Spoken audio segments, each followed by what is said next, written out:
5 strategi cerdas IKEA hadapi tantangan boikot.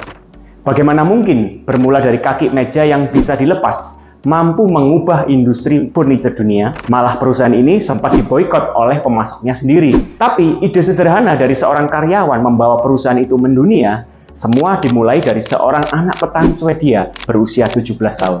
Penasaran kisah selengkapnya?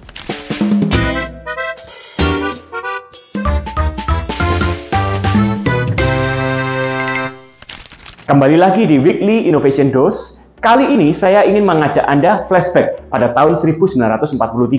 Ada seorang anak petani berusia 17 tahun di Swedia Selatan mendirikan perusahaan furniture yang hari ini gerainya sudah berjumlah hampir 500 dan tersebar di 61 negara. Anak itu bernama Ingvar Kamprad dan perusahaan itu disebut dengan IKEA. IKEA sendiri merupakan singkatan dari I dan K atau Ingvar Kamprad, nama yang sang pendiri. Elmitiart, nama peternakan tempat ia tinggal, dan A-nya adalah nama daerahnya, yaitu Agoniart. Sejak kecil, Kamprad sudah suka berbisnis. Dia memulai bisnisnya dengan berjualan korek api kepada para tetangga. Keuntungannya, dia jadikan tambahan modal untuk membeli barang-barang dagangan yang lain. Sampai ketika berulang tahun ke-17, ayahnya memberi hadiah karena Kamprad menjadi salah satu murid terbaik di sekolahnya. Hadiah itu kemudian dia jadikan tambahan modal untuk mendirikan IKEA dan menambah jenis barang yang dijual seperti jam, perhiasan, serta barang lainnya.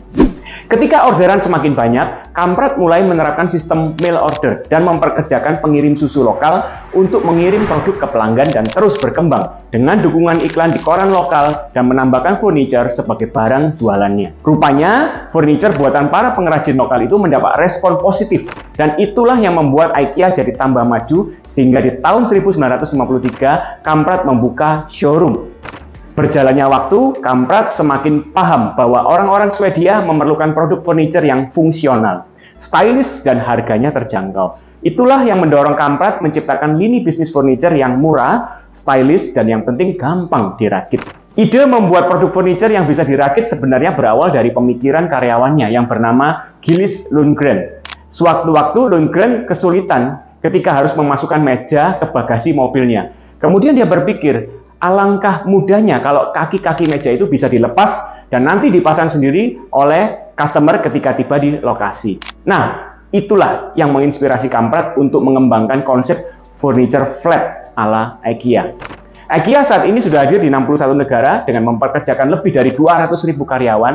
Kamprad selalu berinovasi, termasuk sewaktu para pemasok barang memboikot dan tidak mau lagi memasukkan produk-produk murah ke IKEA. Kamprad meresponnya dengan membangun pabriknya sendiri. Suatu hari, Kamprad mengunjungi pemasok furniture di Denmark. Di situ dia melihat mesin pengebor lubang yang memudahkan pekerja merakit mebel, sehingga pemasok bisa memproduksi lebih cepat dan efisien. Kamprad tertarik, lalu mengadopsi teknologi itu dengan maksud supaya pelanggan merasa mudah ketika merakit furniture yang mereka beli nantinya. Ternyata, kegiatan merakit memang bisa membuat pelanggan merasa lebih puas dan lebih menghargai barang yang mereka beli. IKEA berhasil beradaptasi di berbagai negara dengan pasar dan budaya setempat. Di Indonesia, IKEA memperkenalkan perabot yang lebih ringkas dan hemat tempat, serta cocok untuk iklim tropis, karena bahannya terbuat dari kain atau bahan yang lebih ringan dan sejuk.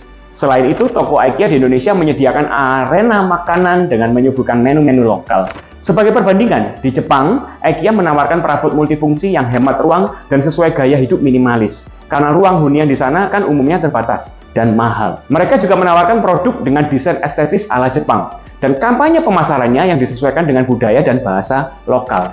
Ada 5 pelajaran penting yang dapat kita petik dari kesuksesan IKEA. Pertama, fokus pada kebutuhan pelanggan. Kesuksesan IKEA dicapai berkat kemampuannya memahami keinginan pelanggan untuk mendapatkan furniture yang terjangkau dan fungsional. Lalu mereka pun merancangnya dengan fokus pada memprioritaskan kebutuhan pelanggan. Kedua, inovasi lahir dari eksperimentasi. Ingvar Kamprad adalah sosok yang suka bereksperimen dengan ide-ide baru dan berani mengambil resiko. Sikap itu membantu perusahaan untuk mengembangkan inovasi dalam industri furniture. Ketiga, ide inovasi datang dari mana saja, termasuk dari karyawan level terendah. Gillis Lundgren bereksperimen membongkar pasang furniture untuk membuat pekerjaannya jadi lebih efisien dan efektif. Ketika ide kreatif seperti itu bertemu pimpinan yang pikirannya terbuka dan suka dengan cara-cara baru, maka inovasi korporat akan muncul. Keempat, investasi pada brand. IKEA telah berinvestasi besar-besaran dalam membangun brand dan marketing untuk menciptakan identitas merek yang kuat dan berbasis pelanggan yang loyal. Gerai-gerainya dirancang agar ramah dan mudah navigasi, dan kampanye pemasarannya difokuskan pada kebermanfaatan produk-produknya. IKEA telah memanfaatkan media sosial dan pemasaran influencer secara efektif untuk menjangkau audiens baru. Kelima, bergerak dengan biaya serendah mungkin.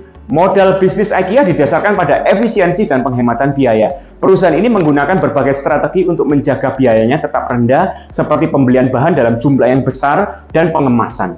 Penghematan biaya ini membuat pelanggan bisa menikmati harga yang lebih rendah, sehingga reputasi brand IKEA terbangun sebagai produk yang terjangkau.